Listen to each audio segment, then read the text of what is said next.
Chapter 10. I Meet My Master, Sri Yukteswar. Faith in God can produce any miracle, except one: passing an examination without study. Distastefully, I closed the Inspirational book I had picked up in an idle moment. The writer's exception shows his complete lack of faith, I thought. Poor chap. He has great respect for the midnight oil. My promise to father had been that I would complete my high school studies. I cannot pretend to diligence. The passing months found me less frequently in the classroom than in secluded spots along the Calcutta bathing ghats.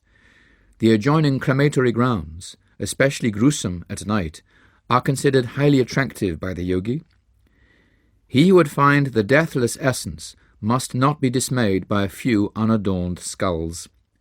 Human inadequacy becomes clear in the gloomy abode of miscellaneous bones. My midnight vigils were thus of a different nature from the scholars. The week of final examinations at the Hindu high school was fast approaching. This interrogatory period, like the sepulchral haunts, inspires a well-known terror. My mind was nevertheless at peace. Braving the ghouls, I was exhuming a knowledge not found in lecture halls. But I lacked the art of Swami Pranabhananda, who easily appeared in two places at one time. My reasoning, though to many, alas, it seems illogic, was that the Lord would notice my dilemma and would extricate me from it. The devotee's irrationality springs from 1,000 inexplicable demonstrations of God's instancy in trouble. "Hello, Mukunda, I catch hardly a glimpse of you these days."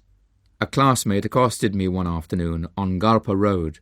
"Hello, Nantu. My invisibility at school seems to have placed me there in a decidedly awkward position." I unburdened myself under his friendly gaze. Nantu, who was a brilliant student, laughed heartily. My predicament was not without a comic aspect. "You are utterly unprepared for the finals," he said. "I suppose it's up to me to help you." The simple words conveyed divine promise to my ears. With alacrity I visited my friend's home. He kindly outlined the solutions to various problems he considered likely to be set by the instructors. "These questions are the bait that will catch many trusting boys in the examination trap. Remember my answers, and you will escape without injury." The night was far gone when I departed. Bursting with unseasoned erudition, I devoutly prayed it would remain for the next few critical days.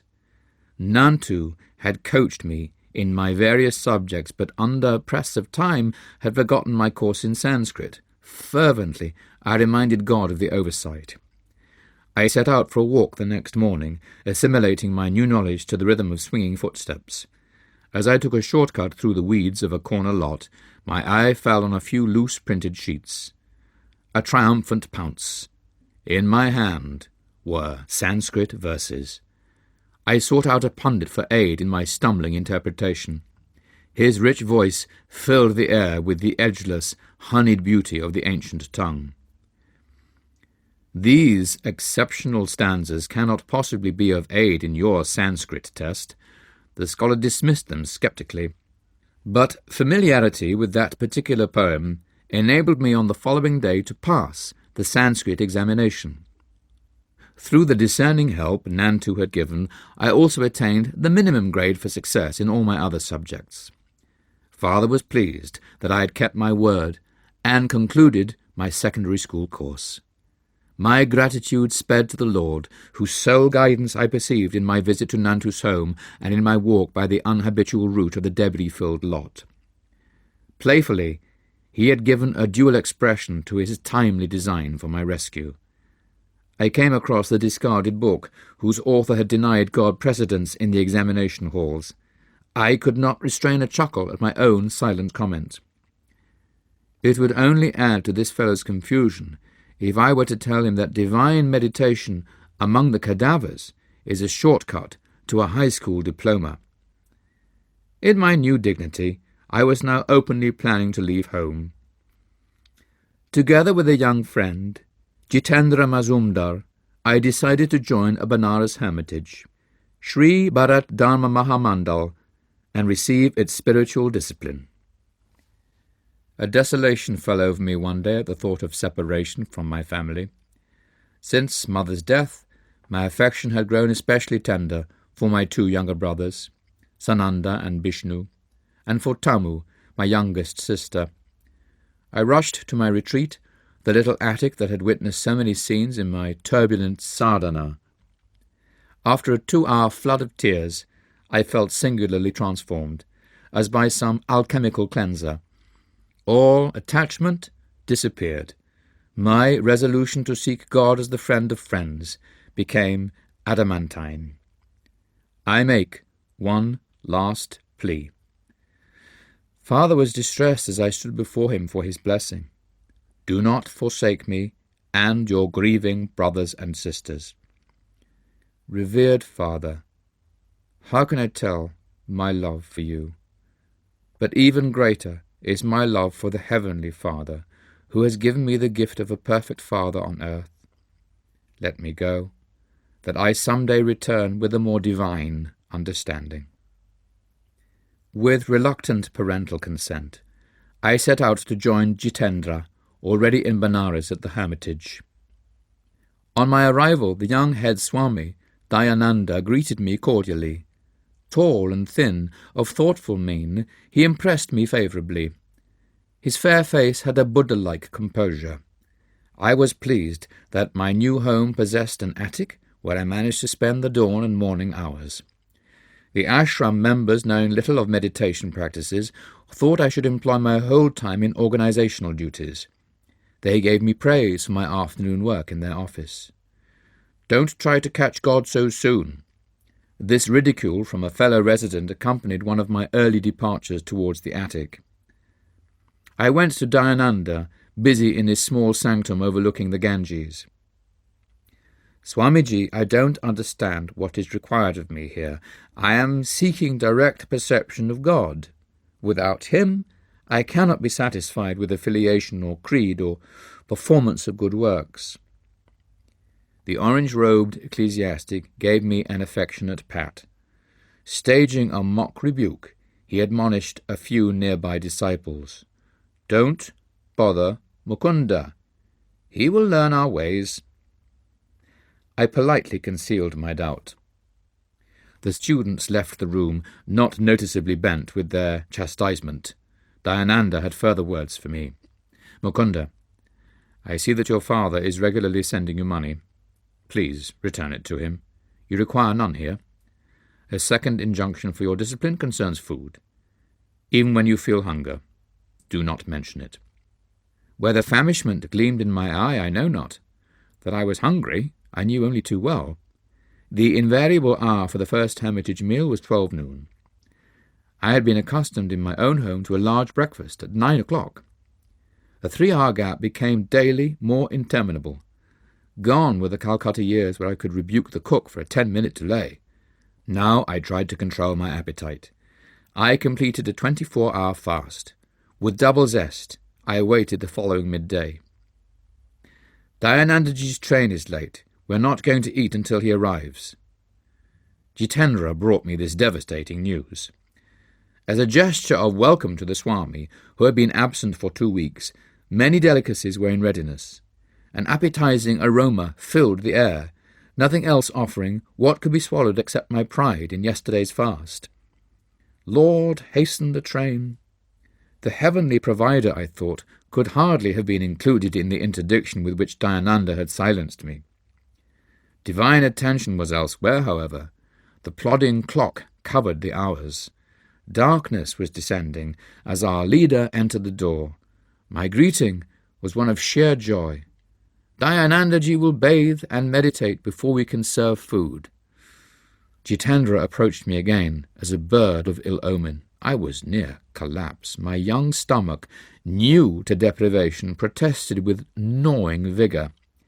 Pictures I had seen of famine victims passed wraith-like before me. The next Benares death from starvation is due at once in this hermitage, I thought. Impending doom was averted at 9 o'clock. Ambrosial summons. In memory, that evening meal is vivid as one of life's perfect hours. Intense absorption had not prevented me from observing that Dayananda ate absent-mindedly. He was apparently above my gross pleasures. "Swamiji, weren't you hungry?" Happily surfeited, I was alone with the leader in his study. "Oh, yes," he said. "I spent the last 4 days without food or drink. I never eat on trains, filled with the heterogeneous vibrations of worldly people. Strictly, I observe the Shastric rules for monks of my particular order. Certain problems of our organizational work lie on my mind. Tonight at home I neglected my dinner. What's the hurry? Tomorrow I'll make it a point to have a proper meal." He laughed merrily. Shame spread within me like a suffocation, but the past day of my torture was not easily forgotten. I ventured a further remark. "Swamiji, I am puzzled about following your instruction. Suppose I never ask for food, and nobody gives me any. I should starve to death." "Die, then." This alarming counsel split the air. "Die, if you must, Mukunda. Never believe that you live by the power of food and not by the power of God. He who has created every form of nourishment, he who has bestowed appetite, will inevitably see that his devotee is maintained. Do not imagine that rice sustains you, nor that money or men support you. Could they aid if the Lord withdraws your life-breath? They are his instruments merely. Is it by any skill of yours that food digests in your stomach? Use the sword of your discrimination, Mukunda. Cut through the chains of agency and perceive the single cause." I found his incisive words entering some deep marrow. Gone was an age-old delusion by which bodily imperatives outwit the soul. Then and there I tasted the Spirit's all-sufficiency. In how many strange cities in my later life of ceaseless travel did occasion arise to prove the serviceability of this lesson in a Benares hermitage. The sole treasure which had accompanied me from Calcutta was the sadhu's silver amulet, bequeathed to me by mother. Guarding it for years, I now had it carefully hidden in my ashram room. To renew my joy in the talismanic testimony, one morning I opened the locked box, the sealed covering untouched. Lo, the amulet was gone. Mournfully I tore open the envelope, and made unmistakably sure. It had vanished, in accordance with the sadhu's prediction, into the ether whence he had summoned it. My relationship with Dayananda's followers grew steadily worse. The household was alienated, hurt by my determined aloofness. My strict adherence to meditation on the very ideal for which I had left home and all worldly ambitions called forth shallow criticism from all sides. Torn by spiritual anguish, I entered the attic one dawn, resolved to pray until an answer was vouchsafed. Merciful Mother of the universe, teach me thyself through visions, or through a guru sent by thee. The passing hours found my sobbing pleas without response. Suddenly, I felt lifted, as though bodily to a sphere uncircumscribed. Thy Master cometh today. A divine womanly voice came from everywhere and nowhere. The supernal experience was shattered by a shout from a definite locale. A young priest, nicknamed Habu, was calling me from the downstairs kitchen. "Mukunda, enough of meditation, you're needed for an errand." Another day I might have replied impatiently. Now I wiped my tear-swollen face and meekly obeyed the summons. Together, Habu and I set out for a distant marketplace in the Bengali section of Benares. The ungentle Indian sun was not yet at zenith as we made our purchases in the bazaars. We pushed our way through the colourful medley of housewives, guides, priests, simply clad widows, dignified Brahmins, and ubiquitous holy bulls. As Habu and I moved on, I turned my head to survey a narrow, inconspicuous lane. A Christ-like man, in the ochre robes of a Swami, stood motionless at the end of the lane. Instantly, and anciently familiar he seemed. For a trice my gaze fed hungrily, then doubt assailed me. You are confusing this wandering monk with someone known to you, I thought. Dreamer. Walk on. After 10 minutes, I felt heavy numbness in my feet. As though turned to stone, they were unable to carry me farther. Laboriously I turned around. My feet regained normality. I faced the opposite direction. Again, the curious weight oppressed me. The saint is magnetically drawing me to him. With this thought, I heaped my parcels into the arms of Habu. He had been observing my erratic footwork with amazement, and now burst into laughter. What ails you? Are you crazy?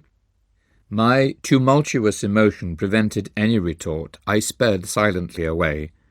Retracing my steps as though wing-shod, I reached the narrow lane. My quick glance revealed the quiet figure, steadily gazing in my direction. A few eager steps, and I was at his feet. Guru Deva. The divine face was the one I'd seen in 1,000 visions. These halcyon eyes, in a leonine head, with pointed beard and flowing locks, had oft peered through the gloom of my nocturnal reveries, holding a promise I had not fully understood. "Oh, my own, you have come to me."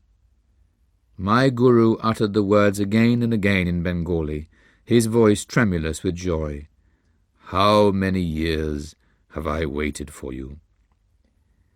We entered a oneness of silence. Words seemed the rankest superfluities. Eloquence flowed in soundless chant from the heart of master to disciple. With an antenna of irrefragable insight, I sensed that my guru knew God and would lead me to him. The obscuration of this life disappeared in a fragile dawn of prenatal memories.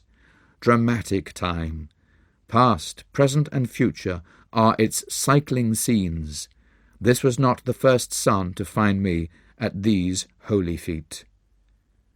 My hand in his, my guru led me to his temporary residence in the Rana Mahal section of the city. His athletic figure moved with firm tread. Tall, erect, about 55 at this time, he was active and vigorous as a young man. His dark eyes were large, beautiful with plumbless wisdom. Slightly curly hair softened a face of striking power. Strength mingled subtly with gentleness. As we made our way to the stone balcony of a house overlooking the Ganges, he said affectionately, "I shall give you my hermitages, and all I possess. Sir, I come for wisdom and God-realization. Those are your treasure troves I am after." The swift Indian twilight had dropped its half-curtain before my master spoke again. His eyes held unfathomable tenderness. "I give you my unconditional love." Precious words. A quarter-century elapsed before I had another auricular proof of his love. His lips were strange to ardour. Silence suited his oceanic heart. "Will you give me the same unconditional love?" He gazed at me with childlike trust. "I will love you eternally, Guru Deva." Ordinary love is selfish, darkly rooted in desires and satisfactions. Divine love is without condition, without boundary, without change. The flux of the human heart is gone forever at the transfixing touch of pure love. He added humbly, "If you ever find me falling from a state of God-realization, please promise to put my head on your lap and help to bring me back to the cosmic beloved we both worship." He rose then in the gathering darkness and guided me to an inner room. As we ate mangoes and almond sweetmeats, he unobtrusively wove into his conversation an intimate knowledge of my nature. I was awestruck at the grandeur of his wisdom, exquisitely blended with an innate humility. "Do not grieve for your amulet. It has served its purpose. Like a divine mirror, my Guru apparently had caught a reflection of my whole life. The living reality of your presence, Master, is joy beyond any symbol. It is time for a change, inasmuch as you are unhappily situated in the hermitage. I had made no references to my life. They now seemed superfluous. By his natural, unemphatic manner, I understood that he wished no astonished ejaculations at his clairvoyance. You should go back to Calcutta? Why exclude relatives from your love of humanity? His suggestion dismayed me. My family was predicting my return, though I had been unresponsive to many pleas by letter. Let the young bird fly in the metaphysical skies, Ananta had remarked. His wings will tire in the heavy atmosphere. We shall yet see him swoop toward home, fold his pinions, and humbly rest in our family nest. This discouraging simile fresh in my mind, I was determined to do no swooping in the direction of Calcutta. Sir, I am not returning home, but I will follow you anywhere. Please give me your address and your name. Swami Sri Yukteswar Giri. My chief hermitage is in Serampore, on Rai Ghat Lane. I am visiting my mother here for only a few days. I wondered at God's intricate play with his devotees. Serampore is but 12 miles from Calcutta. Yet in those regions I had never caught a glimpse of my Guru. We had had to travel for our meeting to the ancient city of Kashi, Benares, hallowed by memories of Lahiri Mahashai. Here too the feet of Buddha, Shankaracharya, and many other yogi Christs had blessed the soil. You will come to me in 4 weeks. For the first time, Sri Yukteswar's voice was stern. Now that I have told you of my eternal affection, and have shown my happiness at finding you, you feel free to disregard my request. The next time we meet, you shall have to reawaken my interest. I won't easily accept you as a disciple. There must be complete surrender by obedience to my strict training. I remained obstinately silent. My Guru quickly penetrated my difficulty. Do you think your relatives will laugh at you? I will not return. You will return. In 30 days. Never. The controversial tension unrelieved, I bowed reverently at his feet and departed. Walking in the midnight darkness towards the hermitage, I wondered why the miraculous meeting had ended on an inharmonious note. The dual scales of Maya, that balance every joy with a grief. My young heart was not yet malleable to the transforming fingers of my Guru. The next morning, I noticed increased hostility in the attitude of the hermitage members. They spiked my days with invariable rudeness. 3 weeks passed. Dayananda then left the ashram to attend a conference in Bombay. Pandemonium broke over my hapless head. Mukunda is a parasite, accepting hermitage hospitality without making proper return. Overhearing this remark, I regretted for the first time that I had obeyed the request to send back my money to father. With a heavy heart, I sought out my sole friend, Jitendra. I am leaving. Please convey my respectful regrets to Dayanandaji when he returns. I will leave also. My attempts to meditate here meet with no more favour than your own. Jitendra spoke with determination. I have met a Christ-like saint. Let us visit him in Serampore. And so the bird, prepared to swoop, perilously close to Calcutta.